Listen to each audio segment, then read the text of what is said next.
Olá, como está? Como foi a sua semana? Estamos juntos mais uma vez e vamos estudar a Bíblia, a Palavra de Deus, mas eu te convido a um momento de oração. Querido Deus e amado Pai, muito obrigado pela nossa semana, as nossas atividades, o teu cuidado e o teu amor para conosco. Orienta-nos no estudo da tua palavra, é o que esperamos neste momento, em nome de Jesus. Amém. Estamos estudando a carta escrita por Tiago e nós logo no início lemos aqui um texto no qual Tiago nos desafia e fala-nos a respeito da fé. A fé pode ser morta? Assim também a fé, se não tiver obras, é morta em si mesma. Porque assim como o corpo sem o espírito está morto, assim também a fé sem as obras é morta. Tiago capítulo 2, o verso de número 17 e o verso de número 26. Nosso encontro hoje está reservado para nós fazermos as aplicações de Tiago, a mensagem da carta escrita por Tiago à igreja hoje. O que é que nós podemos tirar de lições desta carta para aplicação à igreja hoje, nesse tempo presente? É uma carta desatualizada? Ela traz lições atuais para nós? Com certeza, é uma carta atualíssima, porque a Bíblia, falando de si mesma, ela diz que ela é viva e eficaz. Ela é nova todos os dias, todas as manhãs na nossa vida. E então eu quero começar fazendo algumas afirmações, pelo menos 5 ou 6 colocações aqui, para nós entendermos a mensagem escrita por Tiago para a igreja hoje. A primeira delas, meu querido, é que a fé em Cristo é uma fé viva, que leva o crente a uma vida de ação. Não podemos ficar estagnados, não podemos ficar parados. Quando aceitamos o Senhor Jesus Cristo, nós temos uma carreira cristã a ser percorrida e a ser seguida.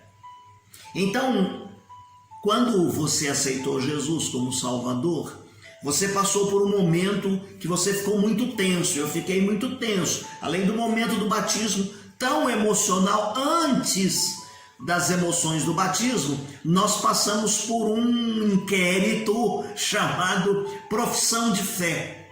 Quando nós professamos, quando nós declaramos e falamos a respeito da nossa fé. A partir desta profissão de fé, destas declarações que nós demos a respeito da nossa fé, que nós fomos levados ao batismo. Ninguém foi levado ao batismo à revelia, pelo menos nas nossas igrejas. Todos passam por um momento de testemunho, um momento de declaração, um momento de afirmação daquilo que eles creem, no que creem, por que creem e o que vão fazer na sua vida daqui para frente. Então nós já citamos essa expressão aqui várias vezes. E Tiago diz assim que às vezes as pessoas valorizam muito uma profissão de fé. Ao perguntar, até falam sobre doutrina, fala a respeito de contextos, de conceitos, e muitas vezes, baseado nas palavras, nós ficamos encantados. Já falamos isso aqui. Porém, Tiago está dizendo, por mais linda, por mais rica que seja a nossa profissão de fé, recheada de doutrina, de conhecimento doutrinário, de conhecimento bíblico, é preciso que a vida do crente seja uma vida evidenciada por uma fé viva, uma fé ativa, uma fé pelo qual o crente mostra, e a gente vê aqui Tiago falando que a fé sem as obras é morta. Ele está dizendo assim que a gente tem que ter uma fé que haja nela ação, atividade. Após declarar a nossa fé que cremos em Jesus e nós o aceitamos como Salvador, nós vamos demonstrando através de atos, de atividades, que verdadeiramente nós confiamos no poder dele. Temos fé no poder de Deus, temos fé na segurança do Espírito Santo, temos fé na eternidade, temos esperança de que as coisas podem melhorar, de que as coisas podem ser diferentes. Não tememos, não retrocedemos. E como diz a palavra de Deus, nós vivemos pela fé e não pelo que vemos, A segunda lição que nós tiramos para esse tempo de hoje é que todo e qualquer tipo de discriminação deve ser evitado na igreja. Tiago bate muito forte quando ele menciona a discriminação econômico-social. Nada contra os ricos, nada de depreciar os pobres, nada de exclusivismo. Mas Tiago bate forte aqui porque nesse tempo a igreja pelo qual ele escreve, para quem ele endereça essa carta, ele diz assim que haviam pessoas na igreja que recebiam tratamento VIP. É muito bom ser recebido na igreja com amor e com carinho. É muito bom quando nós somos apresentados, é muito bom quando nós somos paparicados, é muito bom quando nós somos chalerados. Usando uma expressão lá da igreja onde eu vim, é muito bom quando nós somos mimados. E às vezes eu ganhava presentes, algumas coisas, e alguém dizia assim, é um mimo, nós vamos fazer um mimo para o nosso pastor. Faz bem para o nosso ego. Como faz? Por que não? Devemos fazer dentro de determinados limites. Não podemos preterir um e esquecer o outro. Vejam-se que houve lá numa família no passado um pai que amava mais um filho do que o outro. Vejam que houve lá numa outra família no passado um pai que amava um filho e preteria os outros 10. E aí eles tiveram problemas, 10 ou 11. Então aqui Tiago está dizendo para a gente que nós não podemos discriminar ninguém de forma nenhuma. Todo tipo de discriminação é odiosa diante de Deus.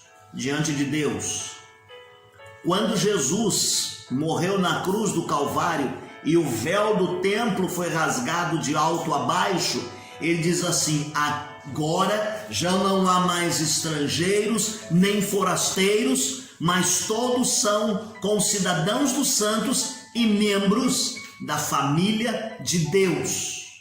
Uma só família. Então a palavra de Deus, ela não aprova. Deus não aprova. Tiago está dizendo aqui que é abominável qualquer tipo de discriminação. E lá no seio desta igreja havia pessoas que tiravam os pobres para colocar os mais ricos. Levanta daqui, senta ali, tá com um anel, tem grau, opa, você tem preeminência. Não, somos um em Jesus Cristo. Um só povo, uma só igreja, uma só família. A terceira lição que nós aprendemos aqui para a igreja hoje é que as provações não podem provocar desânimo. Pelo contrário, elas devem nos ajudar a nos enraizar, a nos firmar ainda mais na nossa fé.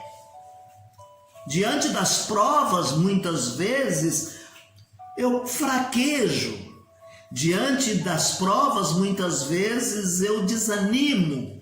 Diante das provas, muitas vezes, eu quero jogar tudo para o alto, abandonar Deus e o mundo. Eu não estou mostrando fé. Eu não estou demonstrando ação, eu não estou demonstrando esperança, eu não estou tendo uma expectativa positiva diante do que Deus pode fazer na minha vida. No Evangelho segundo Mateus, capítulo 8, do verso 5 ao 13, aparece um centurião indo pedir a Jesus Cristo que ajudasse o seu criado. Ele foi pedir para que o Senhor Jesus ajudasse o filho do criado que era paralítico. E Jesus, quando olhou aquilo, e aquele homem diz assim: se o senhor der uma ordem, eu vou lá. Se o senhor falar, vai acontecer. E aí Jesus responde com a seguinte expressão para aquele homem: eu nunca vi, eu nunca ouvi de tanta fé. Nunca ouvi de tanta fé. Veja, não era nem por ele próprio, era para alguém lá da sua casa, seu criado. Mas havia no coração desse homem uma dependência, uma confiança, fé no Senhor Jesus Cristo. O crente sabe, meus queridos irmãos, e devemos aprender e entender que diante das provas, diante dos momentos difíceis, ao invés de enfraquecer, precisamos ser fortalecidos na nossa vida espiritual. Quando Jó perdeu os seus filhos, sua esposa estava ali fraquejando e o convidou a abandonar o seu Deus e a morrer. Aquela mulher perdeu a confiança. E Jó disse o seguinte para ela: se eu não recebi de Deus o bem, não devo receber o mal. Senhor Deus, Senhor o tomou, bendito seja o nome do Senhor. Veja, diante da perda de filhos, Abraão, que é citado aqui nesse texto por Tiago, naquela prova de fé, quando Deus pede o seu filho, ele crê e espera e sabe que Deus vai dar a solução. Ele tem confiança, ele tem fé, é uma fé ativa, viva. E então a Bíblia diz que para isso ele foi chamado amigo de Deus, amigo de Deus. Então, quando vier uma prova, quando vier um momento difícil, quando vier uma dificuldade, faça dele uma escola, faça dele uma forma de fortalecimento. Procure sair robustecido e fortalecido, tendo confiança de que Deus tem o melhor para nós. Em quarto lugar, nós entendemos aqui que devemos vigiar com as nossas motivações e os nossos sentimentos. Tiago está dizendo para nós e nos adverte a respeito do fato de que a tentação começa lá dentro, começa dentro de mim. Se eu der lugar, se eu passar na banca, se eu pegar o dinheiro, se eu tiver a intenção de fazer, se eu tiver vontade de apertar, isso nasceu dentro do meu coração. Então Tiago diz assim: vigie, preste atenção. Qual é a motivação sua para a sua vida? O que está te levando a fazer estas coisas? Qual é a motivação para isso? Então ele diz para a gente vigiar. Ele diz para a gente vigiar. E aqui nós encontramos pelo menos a citação de um comentarista usando a questão de que esses sentimentos são evidenciados por três letras. E ele coloca aqui a letra P. A letra P. Ele fala de poder, ele fala de posse e ele fala de prazer. Poder, posse e prazer. Se nós conseguimos controlar esses impulsos, verdadeiramente nós vamos saber tratar os nossos sentimentos. Na realidade, nós precisamos observar isso para termos vitória. Tentação vem, nasce dentro, e se a gente der vazão, nós vamos errar e vamos pecar. Quando se fala de poder, por exemplo, eu me lembro muitas vezes que Tiago diz aí no capítulo 5, do verso 1 ao 3, que ele vai ser comido pela traça. A pessoa toma posse das coisas, guarda, e tudo isso vai ser comido. Eu me lembro também, meus queridos irmãos, quando o Senhor Jesus contou de um homem que olhou que ele tinha colhido e ele diz assim para a sua alma: tens em depósito muitos bens para muitos anos, descansa, come, bebe e folga. E aí ele ouviu uma voz dizendo: louco, esta noite vão pedir a tua alma que você tem em depósito. Vai ficar para quem? Vai ficar para quem? Muitas vezes as pessoas, para terem poder, elas destroem as outras, tratam mal as outras.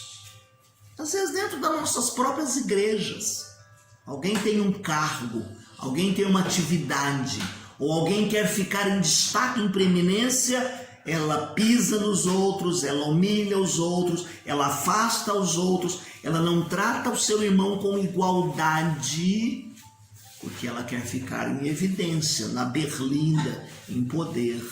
Deus está vendo, Deus está vendo. Às vezes as pessoas vão juntando, vão tomando posse, vão querendo ter cada vez mais. A traça vai comer. E o que não dizer dos prazeres da vida, hein? Quando muitos, e a Bíblia diz que muitos diziam assim: comamos e bebamos, amanhã morreremos. O que importa é gozar a vida e dar prazer. Daremos conta, cada um de nós dará conta ao nosso Deus. Então cuidado, você precisa ter vitória sobre as tentações. Em quinto e penúltimo lugar, meu querido, nós precisamos lutar a fim de que nós possamos depender em tudo de Deus.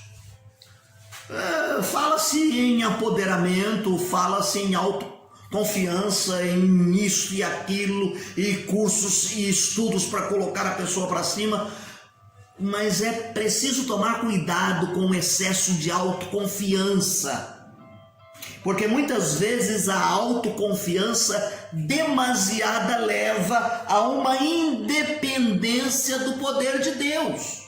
Do poder de Deus. As pessoas, quando são levadas por esse excesso, elas abandonam a dependência do nosso Deus. E Tiago está dizendo assim, que isto conduz a pessoa a uma derrota espiritual. Vamos puxar lá pela história, lá no início, quando Satanás teve ambição, quando ele quis ser igual, quis ser mais do que Deus. O que restou? Foi lançado fora, foi jogado na terra e tornou-se um anjo mau, um anjo ruim. Nós poderíamos citar aqui tantos outros exemplos, mas o que a Bíblia está nos dizendo é: humilhai-vos debaixo da potente mão, para que Deus vos exalte. Humilhe-se, dependa e confie em Deus, e você vai alcançar a vitória na vida cristã. Me lembrei agora de um rei, Nabucodonosor. Em determinado momento ele estufou o peito, disse que era maior do que Deus, e só ele, ninguém mais, naquele período e naquele tempo e naquela região. E Deus o joga, ele cria pelo, suas unhas crescem, ele perde o raciocínio humano, ele fica no sereno comendo capim como um animal. Até que um dia o seu entendimento voltou e ele exaltou a Deus, e Deus então viu que ele havia se humilhado e se quebrantado e confessado que só Deus é eterno. Nabucodonosor tinha visto tantas coisas, Daniel tinha mostrado o poder de Deus, usou Daniel tantas vezes e os seus companheiros, e esse rei ainda assim foi por esse caminho, e no final, se ele não se quebranta, ele se daria muito mais, muito pior. Ficou no sereno, criou o pelo, ficou como um animal, até que o dia em que ele se quebrantou diante de Deus. Em sexto e último lugar, a lição de Tiago para nós hoje, meus queridos irmãos, é que nós devemos ser praticantes da palavra. Os ensinos da palavra de Deus, eles são maravilhosos, mas eles são para ser praticados. Eles precisam ser colocados em prática. De nada adianta eu ir ao médico, ele me dar uma receita com a medicação, a prescrição, os horários, a quantidade, e eu guardar aquela receita. Ou eu ficar olhando aquela receita, eu colocar no bolso, eu ler aquela receita e não tomar o medicamento ali prescrito. De que adianta? Não vai adiantar nada. Assim é a Bíblia, a palavra de Deus. Há pessoas que até a colocam num patamar aberta num determinado salmo, mas não a leem, não a colocam em prática. E nós encontramos o Senhor Jesus Cristo dando-nos um exemplo, e ele usa as seguintes expressões. Ele diz que aquele que ouve a palavra e a pratica é prudente. Lá em Mateus capítulo 7, 24, Jesus coloca o prudente e o insensato. Um edifica sua casa na areia, o outro edifica sua casa sobre a rocha. Vêm as intempéries iguais sobre a vida de dois. Rios, ventos, vêm todos os problemas. E aquele que construiu a sua casa sobre a areia sucumbe, e aquele que construiu a sua casa sobre a rocha permanece firme. Jesus está dizendo aqui, não é uma lição de engenharia, não é uma lição de arquitetura, mas ele está dizendo assim: quem ouve a minha palavra e pratica é como o homem prudente, que ouve e pratica, lê e pratica. Então Tiago está nos dizendo aqui que os ensinos da palavra de Deus devem ser vividos de forma prática. O salmista é muito feliz no Salmo 1, quando ele diz que aquele que tem prazer na lei do Senhor, medita nela de dia e de noite, ela é como a árvore plantada junto a ribeiros de água, dá fruto na estação própria, as folhas não caem e tudo quanto ele faz prospera. Você quer prosperar? Estude, leia a palavra de Deus, coloque em prática na sua vida. Coloque em prática na sua vida. E se fizermos isto, colocarmos em prática na nossa vida os ensinos diários da palavra de Deus, nós cresceremos. Eu concluo a lição da carta escrita por Tiago, lendo aqui uma parte do Salmo de número 119. Quanto amo a tua lei, a minha meditação todo dia. Os teus mandamentos me fazem mais sábio do que os meus inimigos, porque estão sempre diante de mim. Compreendo mais do que os meus mestres, porque medito nos teus estatutos. Sou mais prudente que os idosos, porque guardo os teus preceitos. De todo mau caminho desvio os meus pés, para observar a tua palavra. Não me aparto dos teus juízos, pois tu me ensinas. Oh, quão doce são as tuas palavras ao meu paladar. Lâmpada para os meus pés é a tua palavra e luz para os meus caminhos. Termino lendo o hino de número 322. Cristo valerá. Oscilando minha fé, Cristo valerá. Perseguido sem mercê, Cristo valerá. Ele valerá, Ele valerá. Seu amor por mim não muda, sim, me valerá. Crente inútil eu serei se não me valer, nem serviço prestarei sem o seu poder. Com seu sangue me comprou, não me deixará, vida eterna me outorgou, sim me valerá. Ele valerá, Ele valerá. Seu amor por mim não muda, sim me valerá. Que não oscila a sua fé, que seja uma fé dinâmica, que seja uma fé viva, que seja uma fé que mostre atividade, que seja uma fé que mostre obras. Que nós possamos, a semelhança de Abraão, foi chamado amigo de Deus, e tantos outros, vivemos na dependência de Deus. Deus te abençoe.